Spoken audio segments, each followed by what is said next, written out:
everyone, it's Tani Games here. Welcome back to the channel.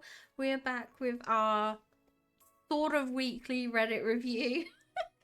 We're checking things out over on the unofficial Infinity Nikki page, or Reddit page I should say, because for the longest time I didn't realise that I was even on the unofficial one, but the unofficial one is where I'm at now, so this is where we're staying.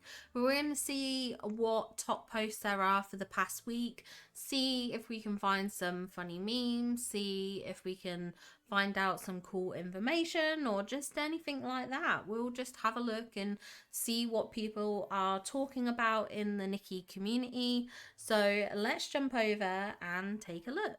Okay, so we have a post here from Festive Overture, who made a post about the horns being separate. So this is for the current 4-star outfit you can pull on the banner. I know a lot of people weren't sure whether they were kind of like attached to the headpiece. There's like a headscarf.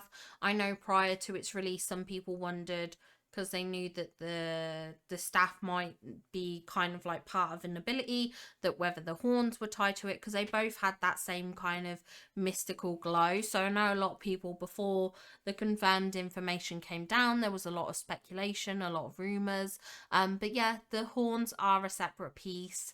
I am really tempted by this outfit for the horns and the staff, but whilst the staff isn't usable really, except as an ability, I'm just kind of not intrigued by it, because the whole point is that I want to use it as an outfit piece, as a accessory, and whilst I can't use it as an accessory, it's kind of pointless.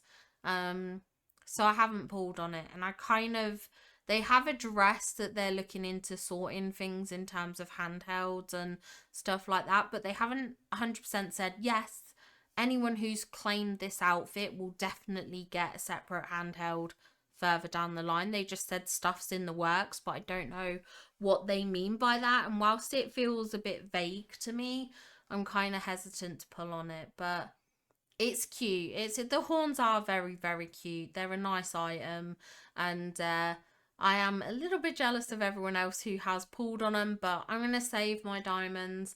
I need to save. There's lots of things coming up that I need to pull on, so yeah, I'll be saving. I'll be saving. And then we have this post from Pocket Inspector, which says, my kids said they wanted Lucky Charms for breakfast, so I started by harvesting some fresh organic soul fruit.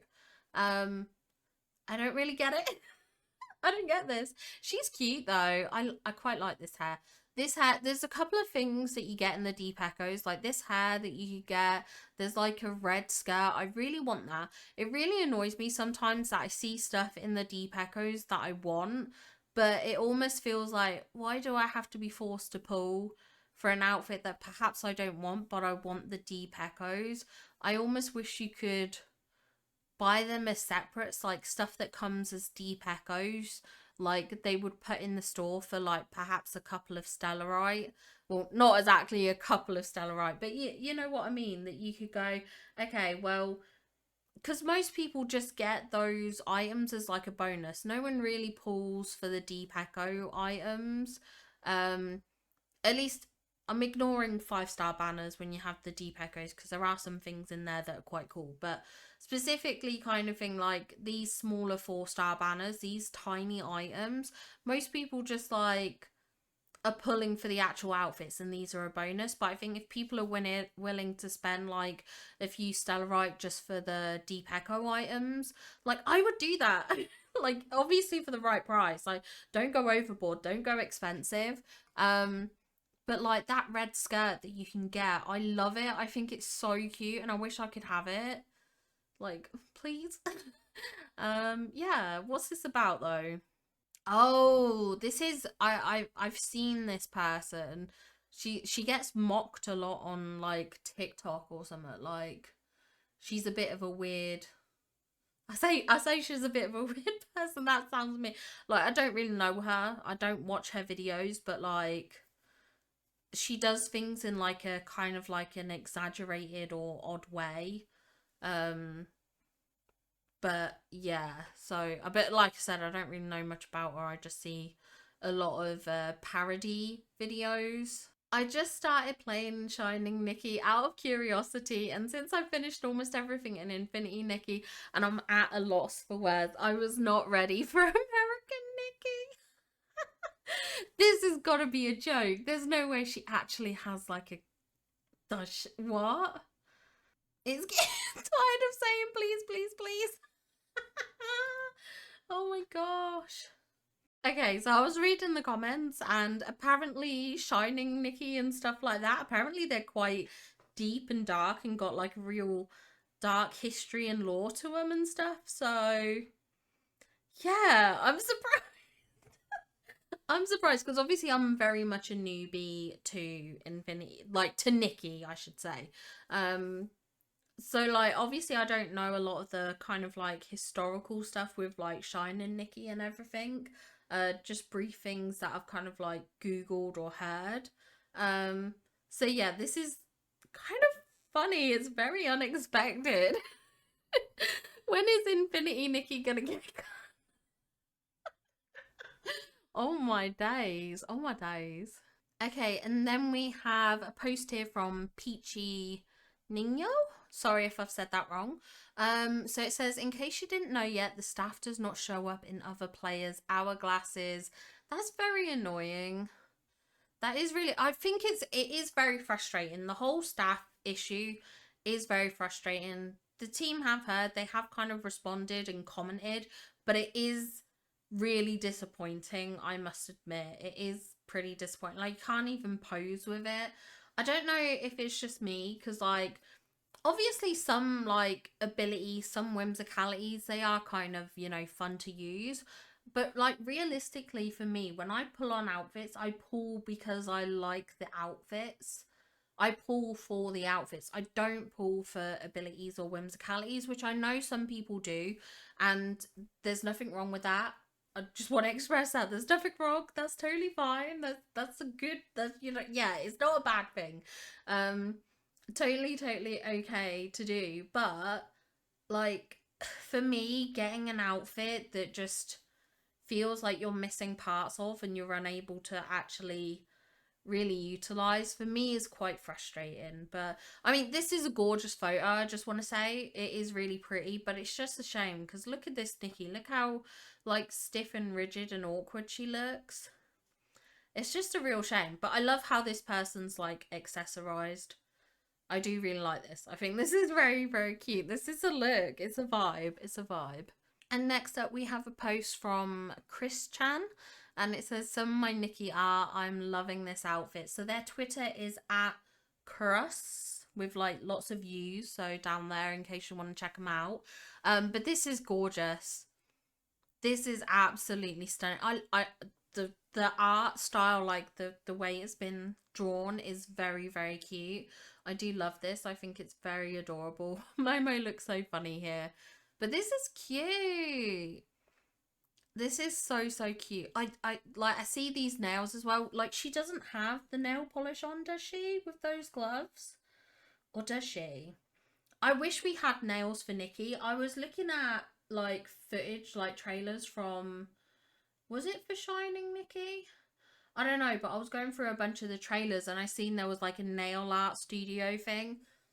Imagine if we had that for Nikki. Oh my gosh. Oh my gosh. That'd be so cool. I'd love to get like different nails and stuff.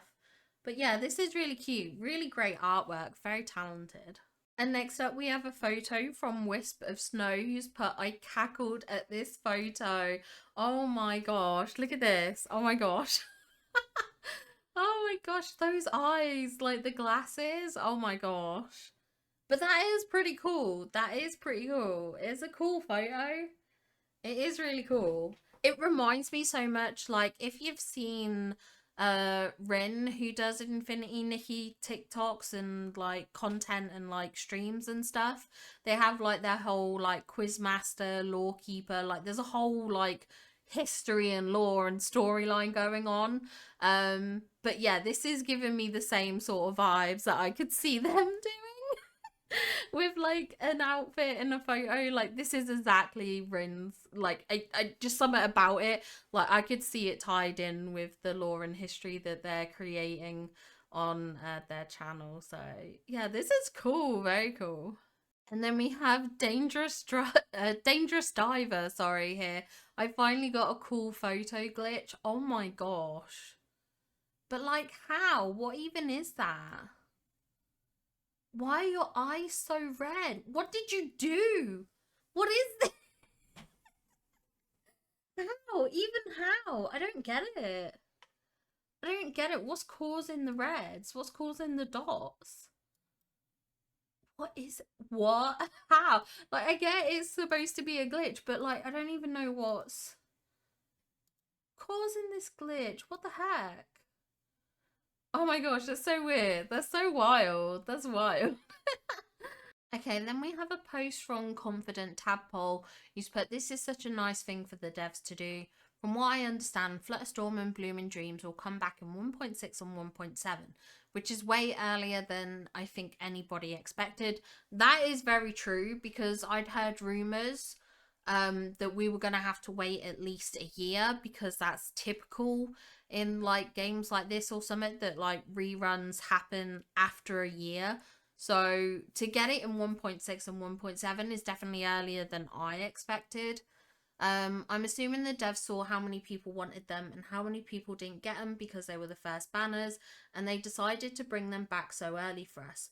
It's just so nice. I was expecting them to come back like in a year or maybe even later, like we get to Twin Moon, the nation with the fairies and stuff.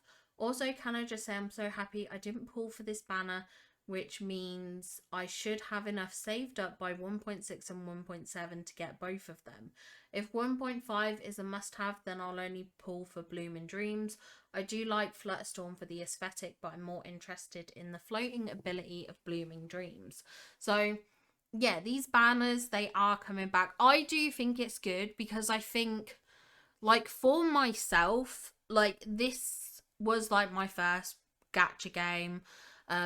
As I've said before, I'd played Genshin Impact, but not that much, not fully. I've only kind of delved into it a little bit, so I wouldn't say I was particularly experienced in that. And like, my sister's a big fan of Genshin Impact, so like, I know of it and I know about it, but like, this was my first real gacha game, and the whole idea of pulling on banners, how to get diamonds and stuff, like, that was all still, I was learning the ropes myself back then. And I feel like for me, like, I messed up with some things. Like, I've said it before in my videos, when I first started Nikki, I turned some of my diamonds into the permanent banner crystals, because I didn't realize that it was like permanent and stuff. I didn't know. And so, like, because obviously when I went into Nikki, I kind of went into it blind. I wasn't even watching other content creators when I first, like, started playing. I was really exploring it for myself, and then I started to look into other content creators, and then I found out the mistake I made. So I definitely think that, like, I don't have all of Flutterstorm. I only just have Blooming Dreams. I don't have the evolution or anything like that. I don't know how far off I was from it. Who knows? I was probably very lucky with that and didn't realize. Flutterstorm, I don't have the entire outfit. It would be nice to complete it, but I just think, like, I was very inexperienced, and with how popular Infinity Nikki is, I really felt Infinity Nikki reached a wider audience than sort of how the previous Nikki games did, like, in terms of at least we get called like a Western audience when they're talking about like Americans and Europeans, right? I think. Yeah, like, we're kind of like, I think it just reached people who weren't familiar with these kind of gacha games. Like, I'm sure lots of gacha experienced players and Nikki experienced players obviously like the game too, but I think it definitely had a much wider appeal and brought players into this genre that are new to it, players like myself. And I think it's nice that we are getting a rerun, because like I said, I think a lot of people probably just miss this because of not really being familiar, for not really understanding how the system works. you know. So I do think it is great that they are bringing these back and so soon, and knowing when they're coming back is also really helpful, because in my head I can mentally prepare. I can go, I know this is coming and I know this is coming. Make sure I've got the diamonds, make sure I've got the pools, like, and I think that's so good. It's such a benefit to know what's on the horizon and when it's coming. I just think that's such a positive, because it really helps me plan out what I want to spend on and everything. Um, so yeah, I think this is fantastic. I think it's great for players who, like myself, perhaps went into Nikki not with the fullest and best knowledge, who perhaps didn't pull on this banner or didn't complete it and stuff because of a lack of knowledge and awareness, or perhaps even just general newer players who didn't get on board with Nikki immediately because they didn't know it existed as a game and stuff like that. So yeah, I think it's fantastic, and the fact that it's coming sooner than I expected is just a wonderful thing, and I'm so happy for these to come back. My Nikki is bold for some reason, but it kind of eats. Does anyone know why? It happens when I use the golden anthem hair from Winds of Purity Dawn. It's peculiar, but I kind of like it. Oh, I might have to check which hair that is, because I don't remember that. Um, I have had a bold Nikki before. I had a bold Nikki and a bodiless Nikki. She completely lost her body and completely lost her hair, which was absolutely hilarious. But I agree, bold Nikki does eat. She looks cool, like, especially this photo. Like, this photo's kind of dark, but it's definitely got a very, very cool vibe and aesthetic to it. I like it. I agree. I think she does eat. We need a permanent bold option. We do. And next up we have a post from Elective Sleet. And it says, none of your Nickies are safe now that I know how to take these. Just need info to let us move around in the camera app and I will be invincible. And yeah. yes. I have taken my own lesbian photos. It brings me a lot of joy to my heart to do. This is so beautiful. This is stunning. It's so, just, I'm obsessed. I am actually obsessed. I love it. Yeah, I've been baiting my hourglasses to invite Sapphic Nikki's, but so far my Nikki's still lonely. I need to have a look. I did try and post an hourglass, like, to try and get some, like, Sapphic Nikki's, but I don't think anyone spotted it. I don't even know if it posted. Yeah, the comments are full of, like, sapphic images. It's so beautiful to see. It really is. I love it. I absolutely adore it. It's so good. It's so good. I love it. Yeah, I love sapphic Nikki's. Sapphic Nikki's are everything. And then we have a post here from Sota Stuff, which they've recreated Lisa from Genshin Impact. And honestly, this is such a good, like, comparison. Like, I'm not familiar with this person in Genshin Impact. I've said it before. I'm not experiencing it. I've played it a little bit, but only a little. I don't really know who this is. But I see the resemblance. I see the likeness. I think this works very, very well as, like, an interpretation of it. I think this is good. Yeah, I like it. I think you did really good with, like, interpreting this and, like, recreating this character. Very nice. Very good work. Okay, next we have this post from Sweet Nothing Hoax, who says, every time I see misogyny in video games, I increase my spending on Infinity Nikki. So my guess is that you wail in Infinity Nikki. Like, yeah, if it's every time you see misogyny, you must be a whale. Um, game devs complain about how hard it is to make female playable characters. My money goes to Infinity Nikki. Studio releases an endless stream of sexualized female characters who look borderline underage. My money goes to IN. Men complain about a game being taken down from Steam. My money goes to IN.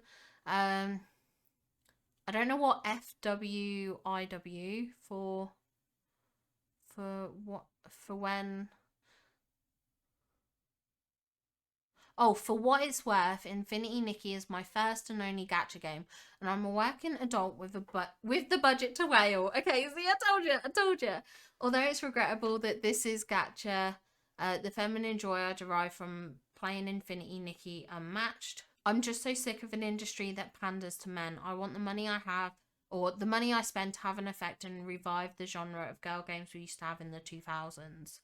Um, it's always valid to wisely spend money on stuff you believe in. I also want Infinity Nikki to thrive as a nephew to people who think that feminine games slash games for girls aren't worth investing. So yeah, I mean, just like, I mean, obviously I love the concept. I love the concept, but yeah, I love Infinity Nikki, and it does, it really, how do I explain it? Like, if someone had asked me prior or told me like, hey, there's this dress up game, do you want to play it? I might have been a bit like, no thanks, no thanks. No, like, just, I've never really, like, I like games that are typically girly. I say typically girly in like quotation marks because of stereotypes, but like, I think of like a lot of the games I play, typical cozy games. You know, I think of how I was like really invested in Animal Crossing and stuff like that. Like, those are games that people like see as girl games kind of thing. So I do obviously like those sorts of games, and I love The Sims and everything like that. But like, Infinity Nikki gives me such joy as a woman, and it just, it it really appeals, I guess, in a way to like a femininity inside of me. And like, I would never say that I've always been like what people class as like a typical girly girl. I've always struggled with fashion, with makeup and stuff like that. Like, I've never been able to get involved in that. Like, I do wear makeup on occasion and stuff like that. I do enjoy putting on makeup and stuff like that, but like, I've never been one of those people to get fully like, it never fully gave me joy. But something about living that life in Nikki really brings me joy, and I find almost healing in a way. It's really hard to kind of put into words, but just something about it just really makes me feel happy to be a woman. I don't know. It's so, like I said, it's so hard to like put into words and stuff like that. But there's just something about it that I'm just like, it brings me so much joy. It really does bring me so much joy. And yeah, I think spend I'm a big advocate that if there's a game that you enjoy, to invest in it, because that's how games stick around. And like, I think with some games, like, I don't play The Sims 4 anymore. I don't really play Animal Crossing anymore because it doesn't get any updates and stuff like that. And so it's nice to have a game that I can invest in and that I want to see thrive and continue and stuff like that. And I do believe in putting money behind those sorts of games because, you know, there are people that work behind that. It needs money to survive and continue. Otherwise, game developers just move on to the next thing and stuff like that. So I definitely think, you know, being able to, if you can spend, I appreciate not everyone can. I appreciate not everyone has the budget. Obviously, I do stand by like, spend within your means, spend wisely. But like, if you can, then absolutely, why would you not want to invest in something that brings you hours and hours of joy and stuff like that? So yeah, if it brings you hours of joy, why not? And support a game that just is so wonderful. It is so wonderful, I'm not gonna lie. And then we have a meme here from Kid to Storm which says, cries in realm of breakthrough. People who started late or got silver gale recolors, and then everyone else with a fourth evo of wishful Aurosa. Now, I am one of those people that I didn't start the game late, but I didn't rush into getting the wishful Aurosa crafted. I don't have the evolutions of the silver gale aria. I have crafted it twice, but I don't have the evolutions. I will get the 4th evolution of the Wish for Aurosa before moving on to the Silver Gale, because it just makes sense for me. But I am behind. I do not have it yet. I do not have it unlocked yet. And I will be excited to get the 4th evolution. It will be nice to have. I really want to get the poses. I want to see what the poses are like. I haven't seen anyone's breakdown on the 4th evolution, but I was one of those people that I did take my time with crafting it. So I've still got a little bit to go before I can unlock it. Unfortunately, I do still have a little bit to go, but oh well. We'll wait, and when it comes, when it happens, we will have it. Okay, and now we have a post here from Hotbox in Winterfell. I think I'm going to make this the last post, but it says, "Don't get me wrong, I'm thrilled to have finally pulled the last item for Forest Fluttering, but they really said red checkered vest." So their caption is bludgeoned by the red vest today, and they have 4 of those vests in one pull, which is absolutely wild. That's absolutely wild. It's great that they've got these ones though. Like, they've got Silver Branch and Forest Adventures, which is very nice, very good for them. But yeah, do you know what? I would like a few basic things added into this kind of like pool that you get, because I've got all these like 3-star items, and I think adding to it won't be a bad thing, because most of the people that do pull on these banners and stuff like that, like, I assume most of them have got these items and everything, and I just think, like, for people who pull regularly, it might be a nice bonus to have a few more extra items thrown in there just as extras, so that we're not getting the same stuff over and over. Like I said, they can be really basic. We don't need like over the top fancy stuff, but like little basics would go a long way, I think. So yeah, we'll we'll see. But yeah, this is quite funny. The gacha gods really wanted you to have the same item over and over. I think this is a sign that you need to wear and style the red checkered vest. You need to rock that. That is maybe that's your good luck charm. Maybe the red checkered vest is your good luck charm, and it's like, look, if you want to get the good pulls, you need to wear this vest. You need to wear it. But there we go. That's going to round up this week's Reddit review for Infinity Nikki. It was really interesting to see what the community's talking about, how they're feeling about things. I'm very excited to get the reruns. I honestly cannot wait for that. And hopefully, you know, I mean, as time goes on, we do get more and more different hairstyles added to this game. So perhaps we might get a few different, like, sort of bald-headed looks or shorter hair looks. We don't have as many short hair looks. Like, we do have some, but not as many. So maybe we could get some really interesting and creative hairstyles and stuff like that.